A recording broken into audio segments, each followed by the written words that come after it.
The woman in the wall before you listen to this story. Look at the wall closest to you. Not the door. Not the window. The wall. If there is a crack, a stain, or a dark mark you have never noticed before, do not touch it. Some walls are not just built to separate rooms. Some walls are built to hide what should never be found. If you are brave enough to listen until the end, leave a comment saying, "I heard her breathing." And if, while listening, you suddenly hear a soft scratching sound behind your wall, do not press your ear against it. Because sometimes, what is trapped inside does not want to get out. Sometimes, it wants you to come closer. This happened to a university student named Lucas after he rented a small room in an old house near campus. The house was cheap, quiet, and only 15 minutes away from his school. For Lucas, that was enough. He did not care that the paint was peeling from the ceiling. He did not care that the wooden floor creaked with every step. He did not care that the hallway smelled faintly of dust, damp wood, and something old that had been locked away for too long. He only cared that the rent was low and the landlord did not ask too many questions. The landlord was a thin old man named Mr. Allen. He had pale skin, gray hair combed neatly to one side, and a voice so soft that Lucas had to lean in to hear him. When Lucas arrived with 2 suitcases and a backpack, Mr. Allen showed him the room at the end of the second-floor hallway. It was not large, but it had a bed, a desk, a wardrobe, and a narrow window facing the backyard. The room looked normal at first. A little old, a little cold, but normal. Then Lucas noticed the wall. The wall beside the bed was different from the others. The paint on it was slightly darker, almost gray instead of white. There was a long vertical crack running from the ceiling halfway down to the floor. Around the crack, the paint had bubbled and peeled, forming strange shapes that looked almost like fingers pressing outward from the other side. Lucas ran his hand near the wall, not touching it, and felt a faint coldness coming from the crack. Mr. Allen saw him looking in quickly. Said, "Old house, bad paint. Nothing serious." Lucas nodded, but something about the way the landlord said it felt too fast, too rehearsed. Before leaving, Mr. Allen handed him the key and gave him only one rule: do not move the bed. Lucas frowned. "Why, Mr. Allen's eyes shifted toward the wall for a moment. "The floorboards are weak on that side. It is safer if the bed stays where it is." That sounded reasonable enough. So Lucas agreed. The first few nights were normal. Lucas unpacked his clothes, set up his laptop on the desk, and tried to make the room feel less depressing. During the day, sunlight came through the window and made the room look almost cozy. But at night, everything changed. The corners became too dark. The hallway outside became too quiet. And the wall beside the bed seemed to grow colder. On the 4th night, Lucas heard the scratching for the first time. It was soft at first. Scritch, scritch, scritch. Lucas opened his eyes and stared at the ceiling. The room was dark, except for a thin blue glow from his laptop charger. He thought it might be a mouse in the wall. Old houses had mice. That was normal. He rolled over and tried to sleep again. Then the sound came again. Scritch, scritch. This time, it was closer. Not inside the ceiling. Not under the floor. It came from the wall beside his bed. Lucas sat up slowly. The sound stopped. He turned on the lamp. The room filled with weak yellow light. The wall looked the same as before, gray paint, long crack, peeling edges. Nothing moved. Nothing breathed. Lucas stared at it for a long time, then laughed quietly at himself. A mouse. Just a mouse. But when he turned off the lamp and lay back down, he heard something else. A breath. Not his own. A slow, thin breath. From inside the wall. Lucas froze. His back was turned toward The wall was only a few inches away from his bed. He could feel the coldness from it against the back of his neck. He did not move. The breathing continued. For several seconds. In. Out. In. Out. Then, from somewhere behind the cracked paint, a woman whispered, "Can you hear me?" Lucas jumped out of bed so fast that his foot hit the desk chair. The chair fell over with a loud crash. He turned on every light in the room and stood against the opposite wall, staring at the crack. His heart pounded so hard he thought he might faint. The wall was silent. No scratching, no breathing, no voice. Lucas did not sleep for the rest of the night. The next morning, he told himself it had been a dream. A vivid dream, maybe caused by stress. Maybe because he had been studying late. He had an exam coming up, and he had barely slept all week. Dreams could feel real when you were exhausted. Voices could happen between sleep and waking. He searched online and found explanations. Sleep paralysis, hypnagogic hallucinations, stress, anxiety. The more explanations he found, the more he forced himself to believe them. But that afternoon, while he was sitting at his desk writing notes, he heard it again. Scritch, scritch, scritch. Lucas turned slowly toward the wall. The scratching stopped. He stood up and pressed his ear close to the crack, careful not to touch it. At first, there was nothing. Then he heard a faint tapping from the other side. 3 taps. Tap, tap, tap. Lucas backed away. He left the room and went downstairs to find Mr. Allen. The old landlord was in the kitchen, washing a single cup under a thin stream of water. Lucas told him there might be mice in the wall. Mr. Allen froze. The water continued running. "What wall?" he asked. "The wall beside the bed." Mr. Allen turned off the tap. For a moment, he did not say anything. Then he dried his hands slowly and said, "Do not touch that wall." Lucas laughed nervously. "So you know about it, Mr. Allen looked at him with tired eyes. "I know this house is old. Old houses make sounds. But I heard a voice." The kitchen became very quiet. Mr. Allen's face changed. Not shock. Not confusion. Recognition. "What did it say?" he asked. Lucas hesitated. "It asked if I could hear her." Mr. Allen closed his eyes. When he opened them again, he looked older. "You should leave the room empty tonight," he said. "What do you mean, sleep somewhere else?" "A friend's place. A hotel. Anywhere."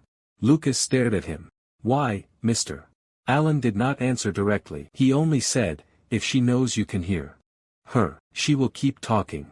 That should have been enough for Lucas to pack his things and leave. But fear is strange. Sometimes, it makes people run. Other times, it makes them curious. Lucas wanted to know what was inside that wall. He wanted to prove to himself that there was an explanation. Pipes. Mice. A neighbor. Something logical. Anything other than what his body already knew. That night, Lucas did not leave. Instead, he set his phone on the desk and started recording audio. Then he sat on the bed with the lamp on, staring at the wall. For the first hour, nothing happened. The house was quiet. Somewhere downstairs, a clock ticked slowly. Outside, rain began tapping against the window. At 1:17 a.m., the scratching started. Scritch. Scritch. Scritch. Lucas's mouth went dry. He looked at the phone. It was still recording. The scratching moved slowly from the top of the crack downward, like fingernails dragging behind the paint. Then came the breathing. In. Out. In. Out. Lucas whispered, "Who are you?" The wall went silent. For a moment, he thought he had made a mistake. Then a woman's voice answered, very softly, "I was here before you." Lucas felt every hair on his arms rise. "What do you want?" A pause. Then the voice said, "Move the bed." Lucas looked at the bed beneath him. The landlord's rule echoed in his mind. "Do not move the bed." Lucas stood up and stepped away from it. The voice inside the wall whispered again. Move it. Her voice was not angry. It was pleading. Weak. Tired. Like someone who had been waiting a very long time. Lucas grabbed the bed frame and pulled. At first, it did not move. The legs scraped against the floor, but something seemed to be holding it in place. He pulled harder. The bed shifted an inch. Then another. Dust rose from the floor. The scratching inside the wall became faster. Scritch, scritch, scritch, scritch. Lucas pulled again. The bed suddenly moved. Behind it, at the base of the wall, was a section of wood that did not match the rest of the room. A narrow panel, painted over many times, almost hidden by dust and shadow. Lucas knelt down. His hands shook as he pushed against it. The panel was loose. It opened inward. A smell rushed out. Lucas gagged and stumbled backward. It was the smell of damp earth, old wood, and something rotten. Behind the panel was a dark hollow space. Inside the wall. Not large enough for a person to stand, but large enough for someone to crawl into. Lucas grabbed his phone and turned on the flashlight. The beam entered the darkness. At first, he saw only dust and wooden beams. Then he saw fingernail marks. Hundreds of them. Deep scratches carved into the inner wood. Some old and dark, some newer looking. As if someone had dragged their hands against the inside of the wall again and for years. Lucas moved the light lower. There was something on the floor of the hollow space. A small metal bracelet. A piece of torn white fabric. And a photograph, so faded that the faces were almost gone. Lucas reached in and picked up the photograph. It showed a young woman standing in front of the house many years ago. She had long dark hair, a gentle smile, and one hand resting on the shoulder of a young boy. On the back, someone had written a name in faded ink, Emily. Behind Lucas, the bedroom door creaked open. He spun around. Mr. Allen stood in the doorway. His face was white. What did you do? He whispered. Lucas held up the photograph. Who is Emily, Mr. Allen stared at the photo as if it were a ghost. For a long time, he said nothing. Then his knees seemed to weaken, and he sat down heavily on the chair near the desk. She was my sister, he said. Lucas felt the room become colder. Mr. Allen told him the story in a voice that barely rose above a whisper. Many years ago, when the house still belonged to their parents, Emily lived in that room. She was 19, kind, quiet, and desperate to leave. Their father was a violent man. He controlled everything in the house. When they ate, when they slept, who they spoke to. Emily had planned to run away with someone she loved. She packed a small bag and hid money inside the wall behind the bed, thinking no one would find it. But their father found out. One night, Emily disappeared. Mr. Allen was only a child then. His father said she had run away. Their mother cried for weeks, but no police report was ever filed. In those days, people believed what father said. People did not ask too many questions. Years passed. Their parents died. Mr. Allen inherited the house. He rented the rooms because he needed money. But he never rented Emily's room for long. Tenants complained about scratching, crying, whispers. Some left after one night. Some stayed longer, but they changed. They became quiet, pale, afraid of sleeping near walls. Lucas stared at the dark opening behind the bed. You knew she was in there, Mr. Allen's eyes filled with tears. I suspected. You suspected. I was a child, Mr. Allen said. I heard her too, back then. I heard her calling from the wall, but my father told me it was rats. He said if I ever touched that wall, he would put me inside it with her. Lucas felt sick. The room was silent. Then, from inside the wall, Emily whispered, liar. Mr. Allen stopped breathing. Lucas turned toward the hollow space. The voice came again, clearer now. You heard me, Mr. Alan stood up slowly, shaking his head. "No. You left me." "No," he whispered. "You locked it." Lucas backed away from the wall. He looked at Mr. Alan. The old man's face had collapsed into pure terror. "What does she mean?" Lucas asked. Mr. Alan did not answer. The scratching began again, but this time, it did not come from one place. It came from all around the room. Behind the bed. Behind the wardrobe. Behind the ceiling. Inside the floor.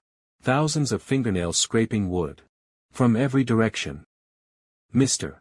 Alan covered his ears. "I was scared," he cried. "I was only a boy." Emily's voice filled the room, still soft, still calm. "You were old enough to open the panel." The lamp flickered. The wardrobe door opened by itself. The photograph in Lucas's hand began to curl, as if exposed to heat. The room grew so cold that Lucas could see his own breath. From the dark opening in the wall came a slow movement. A hand appeared. Thin, pale, covered in dust. Its fingers gripped the edge of the panel. Lucas could not move. Another hand appeared. Then strands of long dark hair slid out of the darkness, wet-looking though there was no water. A face began to emerge, but it was not fully human anymore. It was stretched, gray, and hollow-eyed, with skin that looked like old paper, pulled too tightly over bone. Mr. Alan screamed. He ran for the door, but the door slammed shut before he reached it. Lucas grabbed the desk and pushed himself backward, unable to look away. Emily crawled halfway out of the wall. Her body was thin, folded in impossible angles, as if she had spent decades compressed in a space too small for any living person. She did not look at Lucas. She looked only at Mr. Alan. "You rented my room," she whispered. Again and again. Mr. Alan fell to his knees. "I am sorry. You listened to them scream." Lucas looked at him. Them, before he could speak, the walls changed. Dark stains began spreading across the paint. Shapes appeared beneath the surface. Faces, hands, open mouths pressed against the inside of the wall. Lucas realized with horror that Emily had not been alone. Other tenants. Other people who had heard her. Other people who had moved the bed. Other people who had found the opening and never left. The wall had not been hiding one body, it had been collecting them. Lucas turned and ran toward the door. He grabbed the handle. It would not open. Behind him, Mr. Alan was sobbing, begging Emily to forgive him. The scratching grew louder and louder, until it sounded like rain made of bones. Then Emily spoke directly to Lucas. "Not you." The door clicked open. Lucas did not hesitate. He ran out into the hallway, down the stairs, and out of the house barefoot in the rain. He did not stop until he reached a gas station 3 blocks away. The clerk called the police after seeing the look on his face. When officers arrived at the house, they found Lucas's room destroyed. The bed had been moved. The hidden panel was open. The walls were scratched from the inside. But there was no hollow space large enough for a body. No Emily. No faces. No other tenants. Mr. Alan was missing. The police searched the house and found nothing at first. Then one officer noticed a new crack in the wall beside the bed. Fresh. Vertical. Still wet around the edges. From inside it, they heard a man crying. They tore the wall open. But there was nothing inside. Only dust. And a small piece of newspaper, folded neatly on the floor. It was dated 30 years earlier. On the back, written in shaky handwriting, were the words, "I heard her breathing." Lucas never went back to that house. He moved across the city, changed his phone number, and tried to forget the sound of fingernails behind paint. But forgetting is not the same as escaping. A few months later, in his new apartment, he woke up one night to the sound of scratching. Scritch. Scritch. Scritch. It came from the wall beside his bed. Lucas did not move. He did not breathe.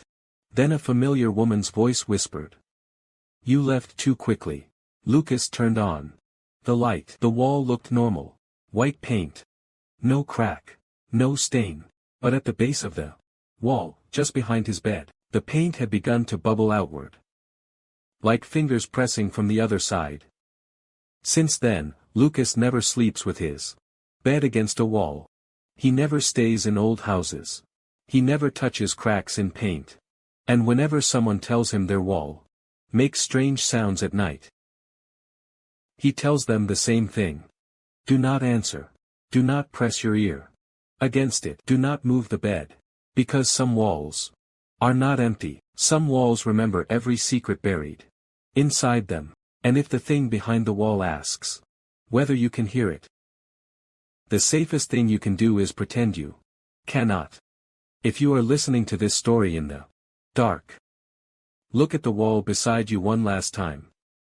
If it looks normal, maybe you are safe. But if there is a crack you do not remember seeing before, step away from it. And if you hear breathing behind the paint, do not whisper back, because once she knows you can hear her, she will keep talking. And sooner or later, she will ask you to move the bed. If this story made you check your wall, leave a comment saying, I heard her breathing. Do not forget to subscribe and turn on notifications, because the next story may not come from a haunted house, an elevator, or a hotel room. It may come from the place you trust most, your own home.